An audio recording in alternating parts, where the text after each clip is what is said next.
Le Seigneur est ressuscité. Il est vraiment ressuscité. Alléluia. Soyez les bienvenus pour ce moment de culte partagé.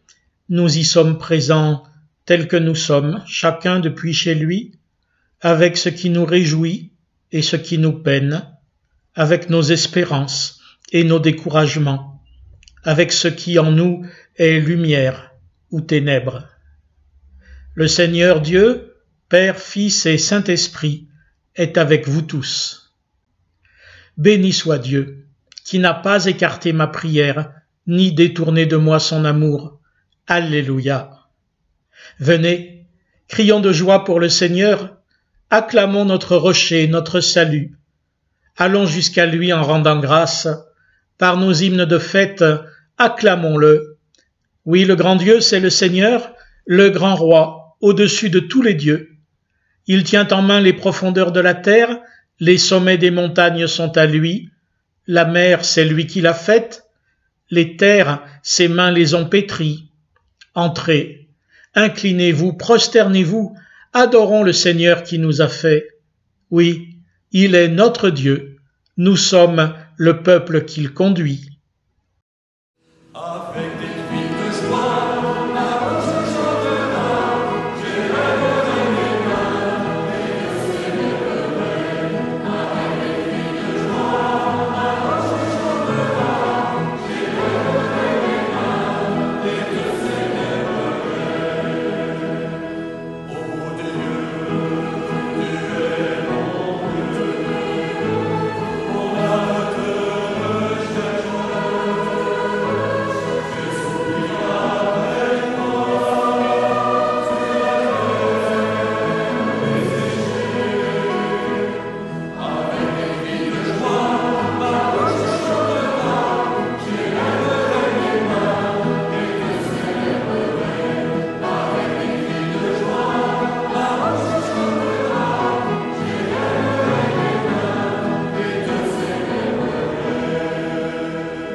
Tournons-nous humblement vers notre Dieu et Père. Seigneur, tu nous as appelés, nous voici. Nous répondons avec joie à ton appel, c'est le cœur en fête que nous venons à ta rencontre, en communion aussi avec nos frères et sœurs à distance. Cependant, notre élan ne saurait suffire pour que notre communion soit parfaite. Nous avons besoin de ta grâce. Seigneur, écoute et prends pitié. Amen. Dieu vous pardonne, En Jésus-Christ ressuscité, il vous offre la réconciliation et la paix. Enfants libres et bien-aimés, mettons notre confiance en Dieu et trouvons notre joie en Jésus-Christ. Dieu notre Père, tu as promis d'exaucer les prières qui te sont présentées au nom de ton Fils. Enseigne-nous à prier de telle manière que nous attendions tout de toi, assurés que tu nous entends et nous combles aujourd'hui et pour les siècles des siècles. Amen.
Nous lisons aujourd'hui dans le livre de l'Exode, au chapitre 32, les versets 7 à 14.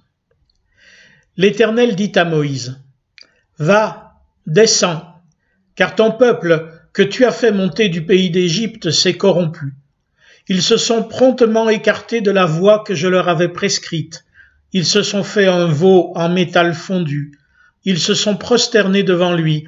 Ils lui ont offert des sacrifices. Et ils ont dit, « Israël, les voici tes dieux qui t'ont fait monter du pays d'Égypte. » L'Éternel dit à Moïse, « Je vois que ce peuple est un peuple à la nuque raide. Maintenant, laisse-moi. Ma colère va s'enflammer contre eux et je les exterminerai. Mais je ferai de toi une grande nation. » Moïse implora l'Éternel son Dieu et dit, « Pourquoi, Éternel, ta colère s'enflammerait-elle contre ton peuple, que tu as fait sortir du pays d'Égypte par une grande puissance et par une main forte? Pourquoi les Égyptiens diraient-ils, « C'est pour leur malheur qu'il les a fait sortir, c'est pour les tuer dans les montagnes et pour les exterminer de la surface du sol? » Reviens de l'ardeur de ta colère et du regret au sujet du malheur de ton peuple. Souviens-toi d'Abraham, d'Isaac et d'Israël, tes serviteurs, auxquels tu as dit en faisant un serment par toi-même, « Je multiplierai votre descendance comme les étoiles du ciel. Je donnerai à votre descendance tout ce pays dont j'ai parlé, et ils en hériteront pour toujours. » Et l'Éternel regretta le malheur dont il avait déclaré qu'il frapperait son peuple.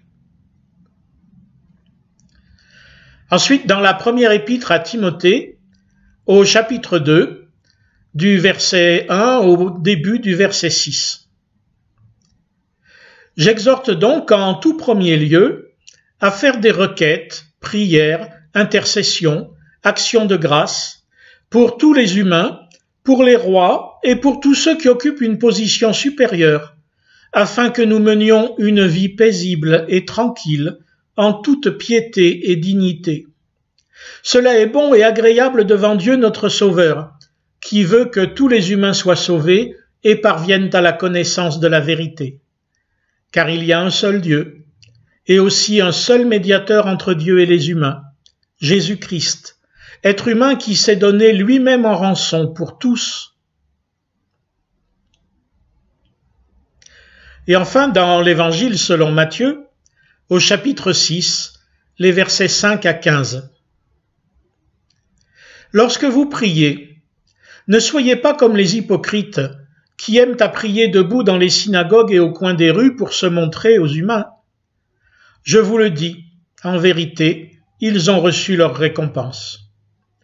Mais toi, quand tu pries, entre dans ta chambre, ferme ta porte et prie ton Père qui est dans le secret, et ton Père qui voit dans le secret te le rendra. En priant, ne multipliez pas de vaines paroles comme les païens qui s'imaginent qu'à force de paroles ils seront exaucés. Ne leur ressemblez pas, car votre Père sait de quoi vous avez besoin avant que vous le lui demandiez.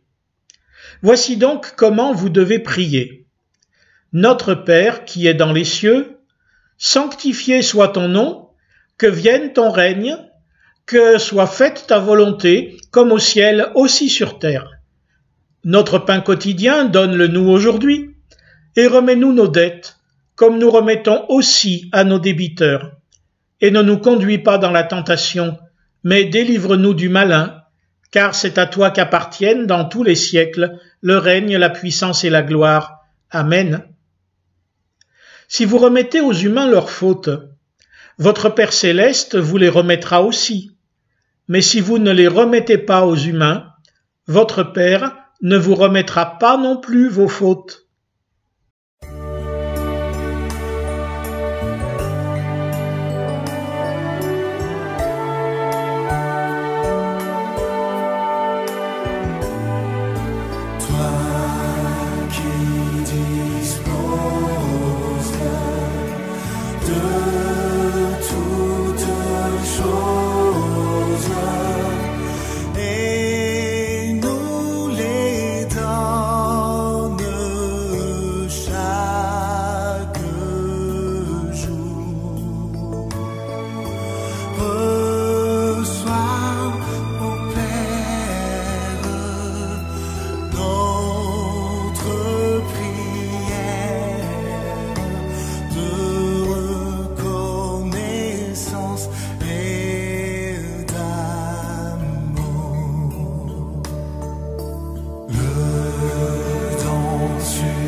L'instant qui passe, c'est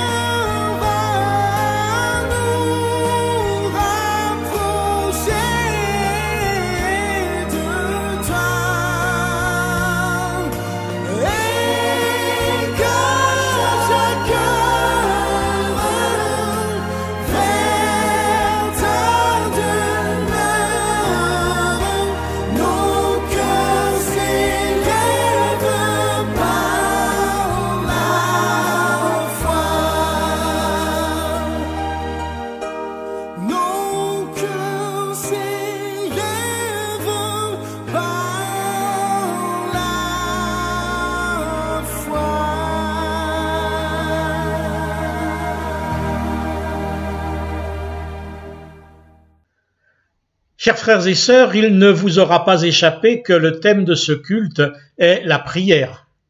Ainsi en est-il dans la liste que votre serviteur essaye de suivre consciencieusement tous les dimanches. Mais c'est aussi une suite de la méditation que je vous ai proposée mercredi dernier, si vous l'avez lue. Nous venons d'entendre Moïse intercéder pour son peuple idolâtre. Nous avons aussi entendu Paul rappeler à Timothée de prier et de faire prier, notamment pour les autorités de la société. Et finalement, Jésus lui-même nous dire un certain nombre de choses sur la manière de prier, avec notamment ce qu'en termes anciens nous appelions l'oraison dominicale, la prière du Seigneur, je veux dire le Notre Père. Mais voilà, je me demande si le vrai thème de tous ces textes n'est pas le pardon plutôt que la prière. Nous venons d'ailleurs de le chanter aussi. La phrase clé du texte évangélique, c'est « Votre Père sait de quoi vous avez besoin ». De quoi donc aurions-nous plus besoin, sinon du pardon de Dieu et de celui de nos frères et sœurs? Ça n'empêche pas les requêtes, prières, intercessions, actions de grâce, au sujet desquelles Paul écrivait à son disciple, bien sûr. L'exemple de Moïse au désert le montre bien, comme aussi la prière d'Abraham pour Sodome où vit son neveu bien-aimé, et tant d'autres textes. Mais dans la prière, l'essentiel n'est pas tant ce qu'on demande ou raconte, on peut même y déployer une mauvaise théologie, qui s'en souciera. L'essentiel est la relation avec celui qui est notre Père, celui justement qui sait de quoi nous avons besoin. L'essentiel n'est pas dans l'acte de prier, mais dans la relation au sein de laquelle cette prière prend place, à la fois suscitée par la prière et faisant de celle-ci autre chose qu'une prière rituelle comme elle l'est dans les autres religions. C'est bien pourquoi la prière publique n'a pas d'intérêt en tant que telle, et c'est aussi pourquoi le culte réformé n'est pas d'abord un moment de prière, mais d'enseignement, d'exhortation, ce qui ne nous empêche pas d'y prier aussi ensemble. Dans le culte, c'est Dieu qui parle, c'est Dieu qui se livre. La prière, c'est à la maison. Or Dieu a accès aussi à nos maisons. Ton Père voit dans le secret, disait Jésus au cœur du sermon sur la montagne. Au sommet de la montagne, en public, Jésus enseignait donc, même au sujet de la prière. Mais pour prier, il se retirait à l'écart, fût-ce aussi au sommet des montagnes. Ce qui me frappe encore dans nos trois textes, c'est que c'est Dieu lui-même qui a l'initiative. C'est lui qui déclenche la prière. C'est lui qui a annoncé son projet sur Sodome à Abraham, à la suite de quoi le patriarche intercéda. Pour l'épître à Timothée, ce qui motive la prière, c'est que Jésus-Christ, être humain, s'est donné lui-même en rançon pour tous. Sinon d'ailleurs, pourquoi prier pour les autres? Restons entre nous, voire entre soi, à prier pour nous-mêmes, telle une secte. Et c'est ce même Jésus qui nous exhorte enfin à la prière selon Matthieu, et qui nous rappelle que dans la prière, nous rencontrons Dieu qui voit dans le secret et qui sait ce dont nous avons besoin. Toute relation est une confrontation, que ce soit dans le confinement ou dans la vie normale. Or, dans la confrontation avec Dieu, c'est là que nous réalisons ce dont nous avons vraiment besoin, c'est le pardon.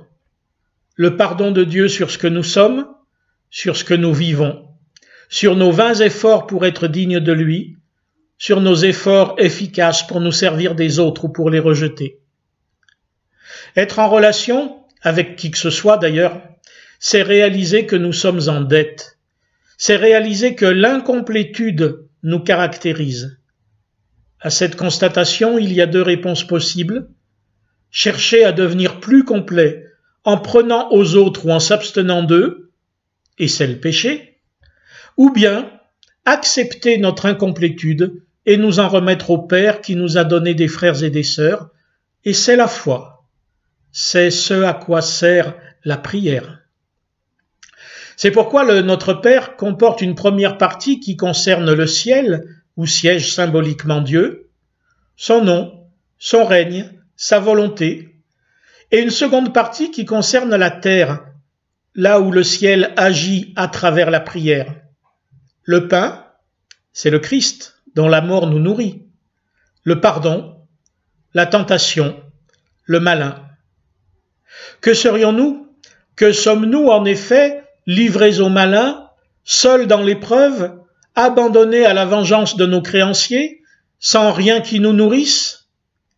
Si Dieu n'intervient pas pour nous, si Christ n'est pas mort pour nous, et si sa mort n'est pas une victoire sur le péché et la mort, alors oui, nous sommes morts déjà, coulés par l'épreuve, coronavirus ou pas. Mais puisque Christ s'est donné lui-même en rançon pour tous, puisqu'à cause de ça, l'Éternel regretta le malheur dont il avait déclaré qu'il frapperait son peuple, alors nous pouvons nous confier en lui, nous pécheurs, et recevoir et donner dans un même mouvement son pardon et sa paix. Quand on réfléchit au pardon, vous savez bien, on en vient toujours à se dire ça, je ne peux pas le pardonner. Certes, mais la question est alors mal posée. La vraie question c'est, Dieu pourra-t-il me pardonner à moi? Car c'est moi qui ai besoin d'être pardonné. Or, Jésus affirme clairement que je ne puis recevoir le pardon de Dieu pour en vivre si moi-même ne pardonne pas à celui qui me doit à moi, moi qui ai pourtant une bien plus grande dette à l'égard de Dieu. Le seul à même de combler ma dette, de combler toute dette, c'est le Christ. Ça n'est pas moi, pas même en voulant naïvement et souvent vainement récupérer ce qu'on me doit à moi. Ma prière sera alors, devant le Père, non seulement de me remettre ma dette, mais aussi de la remettre à celui ou celle qui me doit, afin que je puisse vivre en paix, tout comme Timothée était invité à prier pour les autorités, afin que nous menions une vie paisible et tranquille, en toute piété et dignité. Ce que Dieu veut d'un bout à l'autre de la Bible, c'est que nous vivions en paix, débarrassés de tout ce qui déséquilibre notre existence.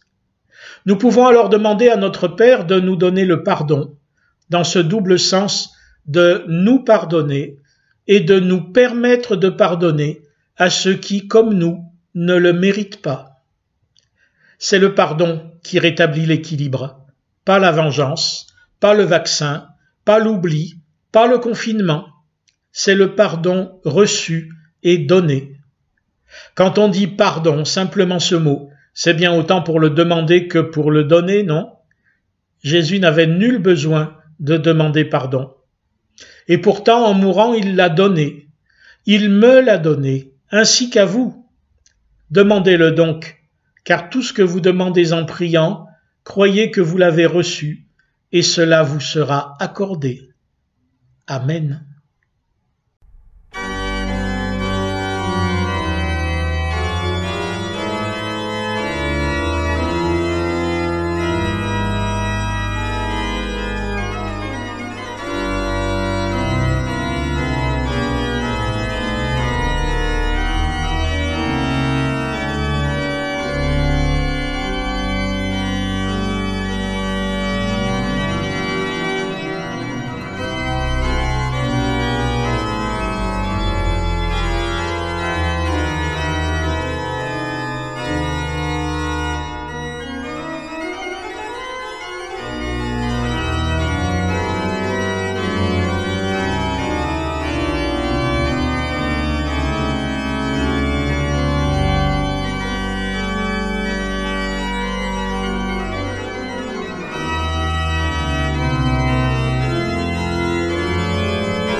Nous croyons en Jésus-Christ, le Fils unique de Dieu qui s'est fait homme pour que nous ayons pardon, joie et salut. Nous croyons qu'il est mort et ressuscité pour nous donner la victoire sur la mort et l'assurance de notre résurrection. Nous croyons qu'il viendra dans la puissance et la gloire, comme il est venu dans la faiblesse et l'humilité. Par lui, nous croyons en Dieu le Père qui nous prend pour ses enfants et nous aime comme il aime Jésus-Christ. Nous croyons en l'Esprit Saint qui agit en nous et nous atteste que nous sommes enfants de Dieu. Il guide l'Église par la parole et nous révèle la gloire de Jésus-Christ. Nous croyons l'Église universelle, visible et invisible, pécheresse et pardonnée. En elle, nous sommes tous liés à Jésus-Christ. Le royaume de Dieu est notre commune espérance. Amen.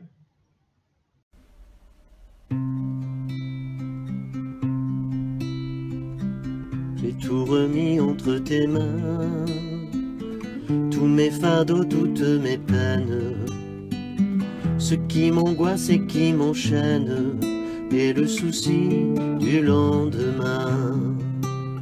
J'ai tout remis entre tes mains, j'ai tout remis entre tes mains.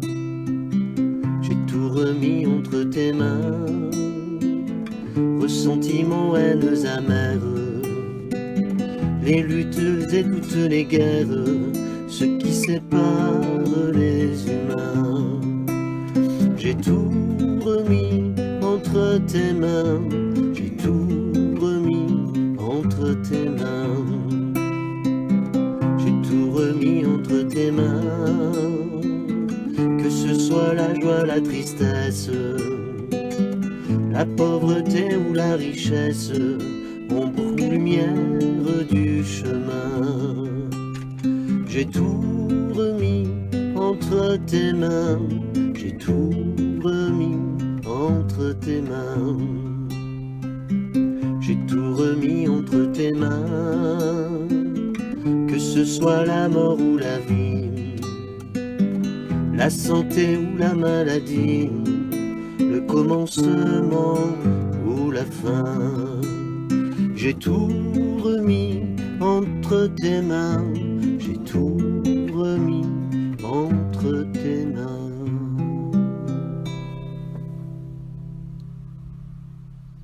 Seigneur Jésus-Christ, tu as promis d'être présent au milieu de ceux qui prient en ton nom. Accorde-nous d'unir notre prière à la tienne pour que ton règne vienne. Dans le nom de Jésus-Christ, Père, nous te prions pour ceux qui ont des responsabilités dans la vie publique, notre président, notre gouvernement, nos parlementaires, les maires de nos villes et de nos villages, qu'ils travaillent avec droiture pour le bien de tous. Pour les savants et les chercheurs, en particulier ceux qui cherchent un vaccin contre le coronavirus, que leur travail serve à toute l'humanité. Pour ceux qui souffrent sur leur lieu de travail, pour ceux qui sont sans emploi, que soit reconnue et respectée leur dignité. Pour les enfants qui connaissent l'abandon, pour les conjoints victimes de la violence, qu'ils trouvent la paix auprès de ceux qui les accueillent. Pour ton Église, pour notre paroisse comme pour les autres communautés chrétiennes, qu'en elle tes enfants soient signes de l'amour fraternel. Dans le silence, nous te confions, Père, les gens et les situations qui nous tiennent particulièrement à cœur.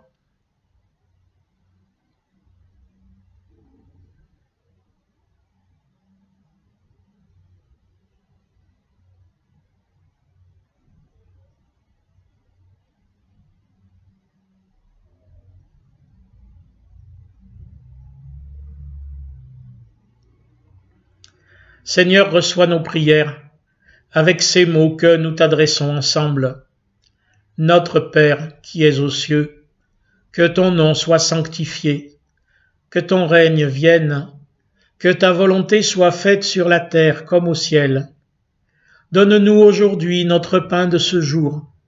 Pardonne-nous nos offenses, comme nous pardonnons aussi à ceux qui nous ont offensés. Et ne nous laisse pas entrer en tentation, mais délivre-nous du mal, car c'est à toi qu'appartiennent le règne, la puissance et la gloire pour les siècles des siècles. Amen.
Chers frères et sœurs, Notre Église a besoin de notre offrande. Vous pouvez donner cette offrande soit en mettant de côté une somme en espèces, en faisant un chèque à envoyer à notre trésorier ou en faisant un virement pour l'Église. Nous rendons grâce à Dieu. Oui, Seigneur notre Dieu, nous avons été nourris de ta parole. Grâce te soit rendue. Par la prière, donne-nous de rester dans la présence du Christ ressuscité, unis à lui et les uns aux autres. Dieu béni pour les siècles des siècles. Amen. Que la bénédiction et la miséricorde du Seigneur par sa grâce et son amour éternel descendent sur vous. Il vous bénit, celui qui est Père, Fils et Saint-Esprit. À lui le règne et la gloire dans tous les siècles. Amen. Bon dimanche à chacun. Rendez-vous pour célébrer l'Ascension, non pas à la vieille ferme du Brabant cette année, mais ici même.